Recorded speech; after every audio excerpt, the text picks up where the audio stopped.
Hi guys, this is Bernal Magboa from MJBMD and welcome to my YouTube channel.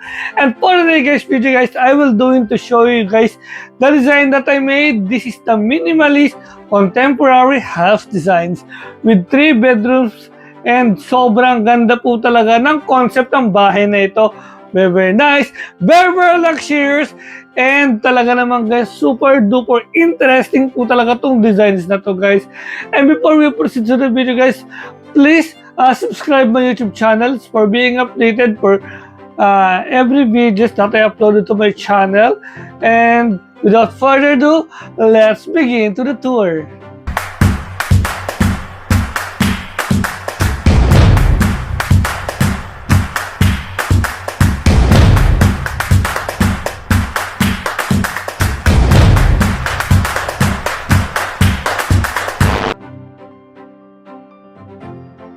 So guys, I will doing to show you guys the beautiful and luxurious exterior designs in this house.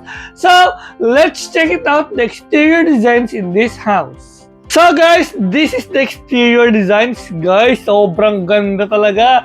Literally beautiful po talaga niya. And sobrang interesting po talaga ng kanyang concept guys.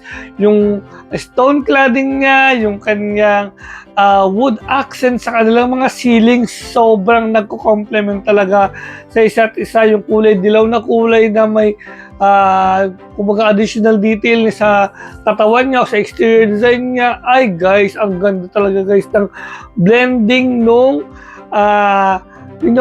blending nung design. Talagang para talagang architect yung gumawa nito. Kahit na disclaimers lang ha, I'm not an architect here, but I'm just capable to make a better designs for any architectural designs. Even though I'm not an architect here, but I'm still capable to make a better designs to make it. And with the use of Planner 5D and Dola AI, talaga naman guys, nagawa ko po talaga itong mga ganitong klaseng design guys. And look how beautiful the exterior.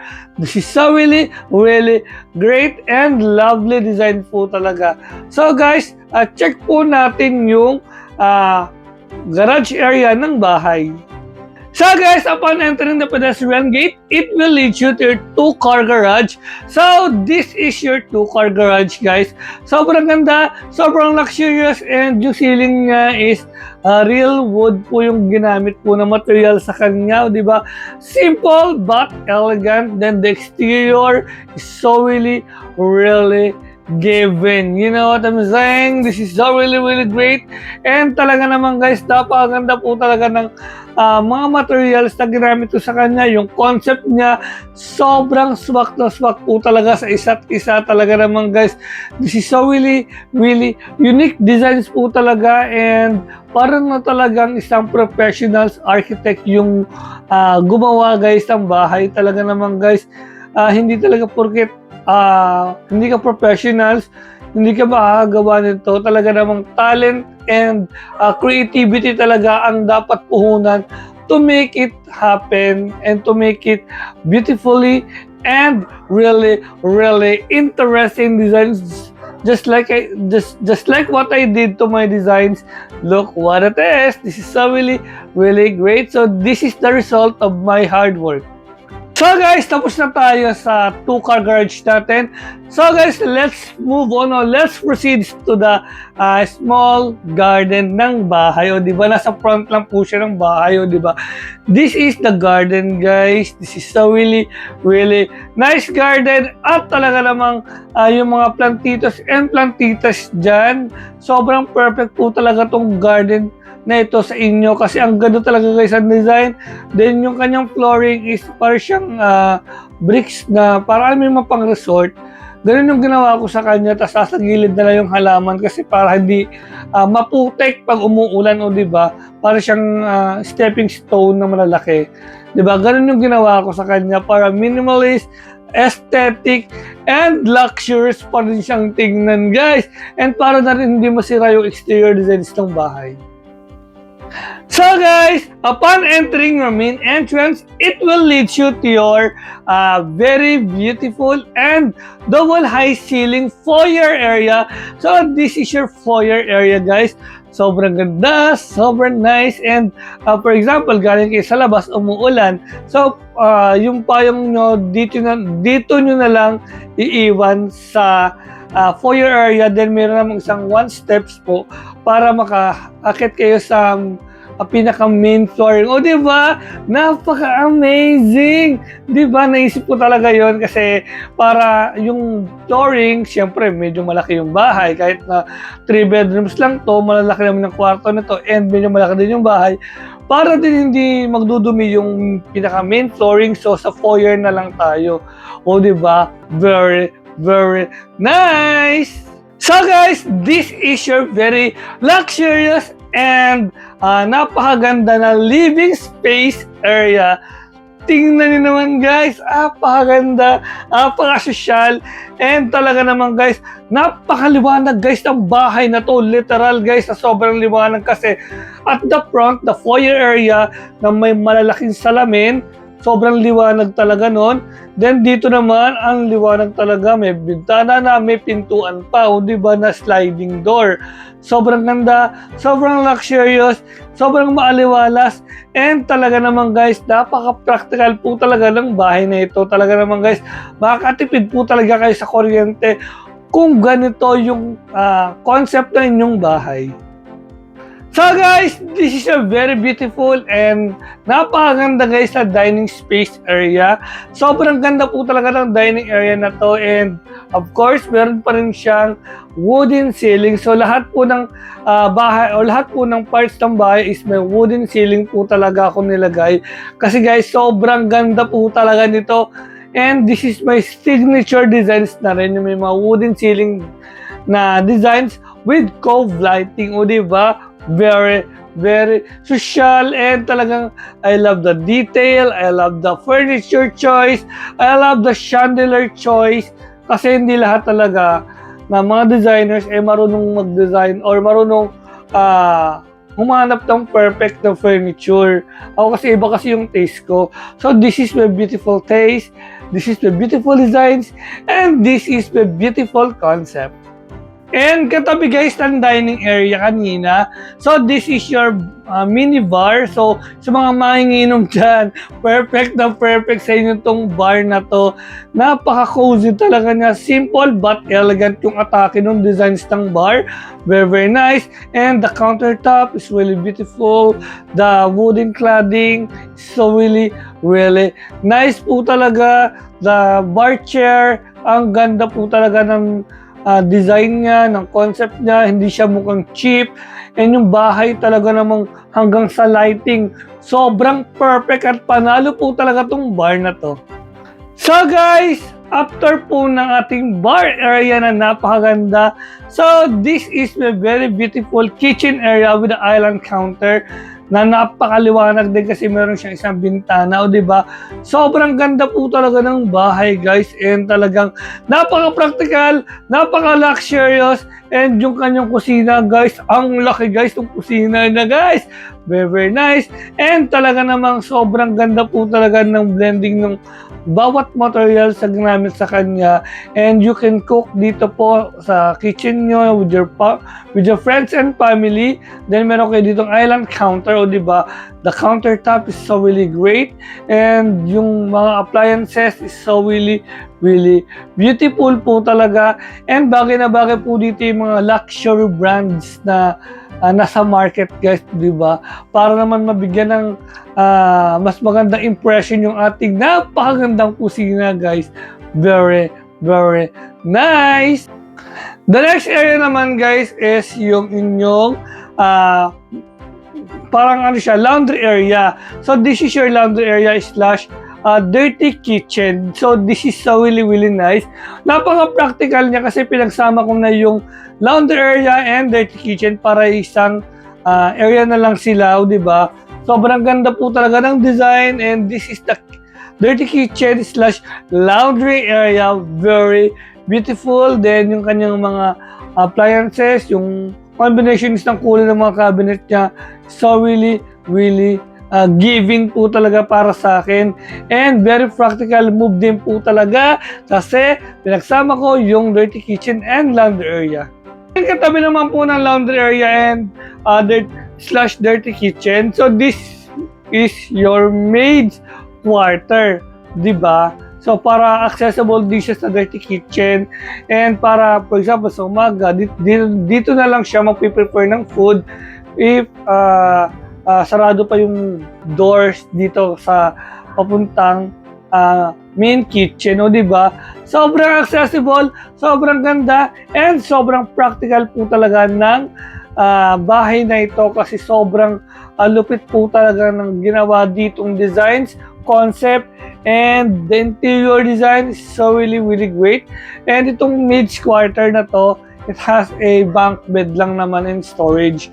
Then maganda naman yung tiles na ginamit sa flooring. Then white lang siya. Then sobrang ganda po talaga ng interior niya. Kahit simple lang po yung interior designs na ginawa po dito po sa maid's quarter.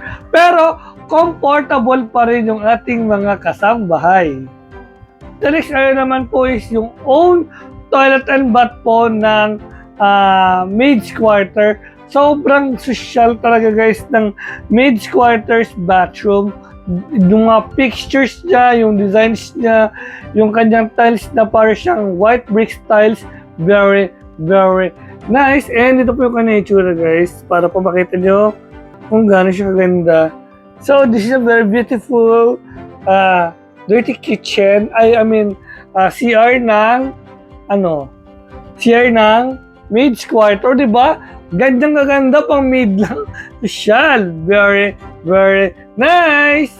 So guys, meron akong nakalimutan guys na area, and this is the terrace dito po sa gilid ng bahay na accessible naman and malapit siya sa dining area kasi yun nga po yung purpose ng dining area and living space area. Para for example, kasi di ba magkalapit yung dalawa, nasa gitna nila yung pintuan. So, this is the tawag dito, yung pinaka doors, or this is the area na kung saan you can chill and relax with your friends and family after nyong kumain, or yung mga mahilig naman ni Garillo, pwede kayo ditong tumambay dito sa area na to, di ba? Sobrang ganda, sobrang practical, at sobrang lupit po talaga ng concept na ito. So guys, this is your ensuite toilet and bath dito sa ground floor. Tingnan nyo naman guys, ang sosyal. Talagang marble talaga yung kanyang walls na meron siyang napakaganda guys na shower na corner glass. May pa corner glass. Very nice, super duper ganda, super duper lupit, at talaga naman guys, napaka-perfect po talaga nitong bathroom na to. Tingnan ko lang guys kung hindi pa kayo tabaring maligo guys. So guys, the next area naman po is the first bedroom here in the ground floor guys. So this is your first bedroom na napakataas po ng ceiling. And napaka-liwanag din po niya. Meron siyang sariling sofa and meron siyang queen bed, o diba? Sobrang social, sobrang hotel vibe, at talaga namang napaka-social talaga ng bahay na ito. Yung ceiling na, of course, sabi ko kanina, lahat po ng area dito is meron siyang wooden ceiling, o diba? Perfect na perfect po talaga tong concept na to. Talaga namang yayamanin talaga tong bahay na to. So guys, tapos na po tayo sa ground floor. So guys, welcome to second floor. So this is your very beautiful second floor na napakaganda, napakalupit, and tingnan niyo naman guys, napakaliwanag po talaga nito. Then it has a access sa yung terrace dito po sa gilid na to. And this family area is so really beautiful po talaga. Tingnan niyo naman guys. Then kitang-kita mo yung opening guys sa harap, para yung mga taong galing sa o papasok pa lang, kitang-kita mo sila mula sa taas, o diba? Sosyal! Sobrang sosyal, lakas baka mayaman, and lakas talaga maka-elite ng bahay na ito. Talaga naman guys, napakaganda po talaga ng concept niya. And tingnan ko lang kung maging madilim pa dito. Bukod sa napakadaming bintana niya, yung ilaw niya, tingnan niyo naman guys, isang hilera. Chandelier! Very very nice. Lakas baka hotel po talaga itong bahay na ito. The next area naman po is pang second bedroom dito po sa bahay na ito. So this is your second bedroom. So welcome to your second bedroom. It has a queen bed, storage of course, and napaka-top taas na high ceiling, and sobrang ganda po talaga ng concept with the combinations of wood materials for the ceiling and stone cladding at the top. O diba? Very, very nice. Simple but elegant. Simple but luxurious. And lastly, pang third bedroom, which is the master's bedroom. This bedroom has its own toilet and bath and own walk-in closet. Sobrang ganda, sobrang practical, and sobrang lupit talaga guys ng design. Very, very nice. And the combination materials and high ceiling din po itong kwarto na ito. Very beautiful. And talaga naman guys, meron siyang queen bed na sobrang comfortable talaga tong bahay na to. And talaga namang mukha talaga siyang hotel. Tingnan nyo naman guys. Kung ganito yung kwarto, no? Tingnan ko lang kung lumabas pa kayo ng kwarto kasi sobrang ganda po talaga ng materials na ginamit niya, yung concept na ginamit sa kanya. This is so really, really nice po talaga. This is your small walk-in closet. Very nice, and hindi lang po nakuha ng lahat ng area, pero isang buong room po siya. Very nice, and napaka-practical po talaga ng walk-in closet na to, even though hindi naman siya talagang malaki, of course, or at least meron siyang walk-in closet, di ba?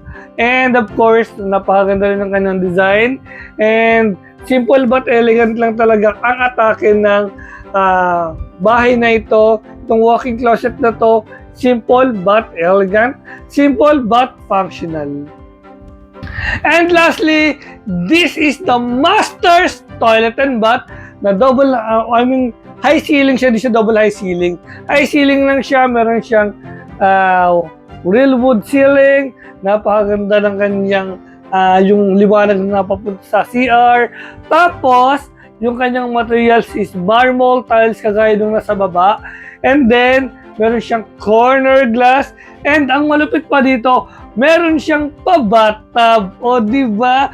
Sobrang ganda, sobrang lupit, and sobrang elegant talaga ng bathroom na ito. Super simple lang yung atake niya, pero malakas ang dating. Simple but luxurious. This is a really, really great designs po talaga. And that's it for today guys. Thank you so much guys for watching. Please subscribe my YouTube channel, MJBMD, for being updated for every videos that I uploaded to my channel. And this is a really, really great designs po talaga. And again, this is Joel Magbuo, and always remember, you are the designers of your own life. Design your life. Bye guys.